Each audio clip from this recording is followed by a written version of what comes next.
ఈరోజు శ్రావణ శుక్ల సప్తమి తిథి ఉంది. ఈ తిథి రోజు అవ్యంగ సప్తమి వ్రతము అనే ఒక ప్రత్యేకమైన వ్రతాన్ని ఆచరిస్తే ఆరోగ్య ప్రాప్తిని సిద్ధింపజేసుకోవచ్చని భవిష్య పురాణంలో, స్కాంద పురాణంలో ప్రామాణికంగా చెప్పారు. ఈ రెండు పురాణాలను ప్రమాణంగా తీసుకున్నట్లయితే అవ్యంగ సప్తమి వ్రతాన్ని ఆచరించడం ద్వారా శారీరకంగా ఎటువంటి అనారోగ్య సమస్యలున్నా ఆ అనారోగ్య సమస్యల నుంచి చాలా సులభంగా బయటపడవచ్చు.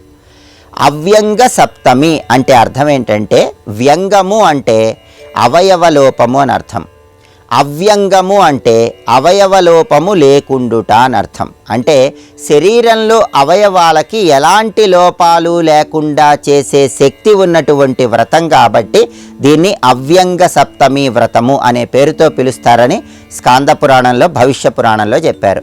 దీనికి సంబంధించిన ఒక ప్రమాణ కథ కూడా చెప్పారు. ఒకానొక సమయంలో ఒక గొప్ప మహారాజు అద్భుతంగా రాజ్యపాలన చేస్తున్నప్పటికీ ఆయనకి అవయవలోపం ఉన్నటువంటి కుమారుడు జన్మిస్తాడు.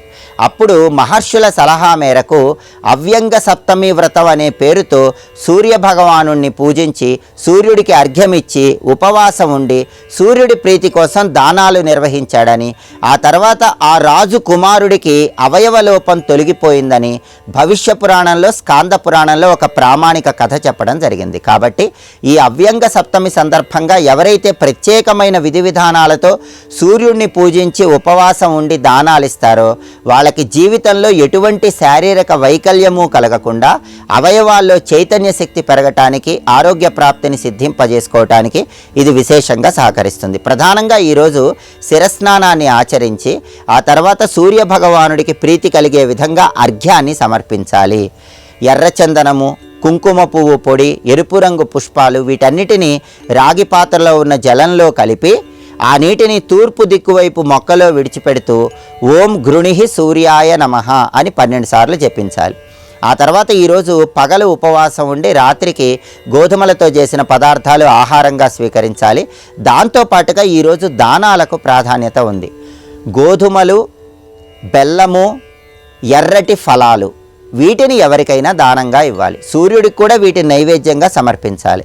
ఈరోజు ఎరుపు రంగు వస్త్రాలు కూడా దానం ఇవ్వటం ద్వారా సమస్త శుభ ఫలితాలను సిద్ధింపజేసుకోవచ్చు. అలాగే విష్ణు సహస్రనామంలో అవ్యంగః అని ఒక ప్రత్యేకమైన నామం ఉంది. అంటే పరిపూర్ణుడు అని అర్థం. ఎలాంటి కొరత లేకుండా అన్ని శుభ ఫలితాలను కలిగింపజేస్తాడు కాబట్టి ఆయన్ని అవ్యంగుడు అనే పేరుతో పిలుస్తారు. అందుకే అవ్యంగ సప్తమి సందర్భంగా విష్ణుమూర్తికి సంబంధించిన ఒక ప్రత్యేకమైన విధి విధానం పాటించాలని కూడా నారద పురాణంలో చెప్పడం జరిగింది. అందుకే ఈరోజు శ్రీమన్నారాయణమూర్తిని పూజించి దోసిలి నిండా పత్తిని తీసుకొని శ్రీమన్నారాయణమూర్తికి ఒక పళ్ళెంలో ఉంచి దాన్ని నివేదనగా సమర్పించి ఆ తర్వాత పత్తిని దక్షిణతో పాటుగా ఎవరైనా పండితుడికి దానం ఇవ్వాలి. ఇలా 4 సార్లు దోసిలి నిండా పత్తి తీసుకొని దాన్ని 4 సార్లు పళ్ళెల్లో శ్రీ మహావిష్ణువుకు సమర్పించి పండితుడికి దక్షిణతో పాటు దానమిస్తే దీన్ని కూడా అవ్యంగ సప్తమి నాడు పాటించాల్సిన విధి విధానంగా నారద పురాణంలో ప్రామాణికంగా చెప్పడం జరిగింది. కాబట్టి శ్రావణ శుక్ల సప్తమి, అవ్యంగ సప్తమి సందర్భంగా ఈ విధి విధానాలు పాటించండి. సూర్య భగవానుడి అనుగ్రహానికి, శ్రీమన్నారాయణమూర్తి అనుగ్రహానికి పాత్రులై చక్కటి ఆరోగ్య ప్రాప్తిని సిద్ధింపజేసుకోండి.